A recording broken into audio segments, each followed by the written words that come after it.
अस्सलाम वालेकुम वरहमतुल्लाह जी नादरीन, मैं तुम्हारा मेज़बान अंसर खान सरेकी न्यूज़ कोटछुट्टा दे नाल तुहाडी खिदमत च हाज़र हाँ। माशाअल्लाह सी ये माल दा फार्म है अपना, छोटे माल दा बकरे दा। लेले भी हैं, बकरियां भी हैं, माशाअल्लाह बहुत खूबसूरत हैं। ये बिके भी खड़े हैं।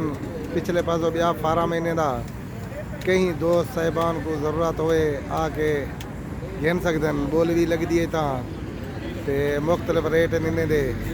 ये माशाअल्लाह दे गिनो ये वड्डियां बकरियां हैं, वड्डे कान वालियां। लेले भी माशाअल्लाह चंगे हैं।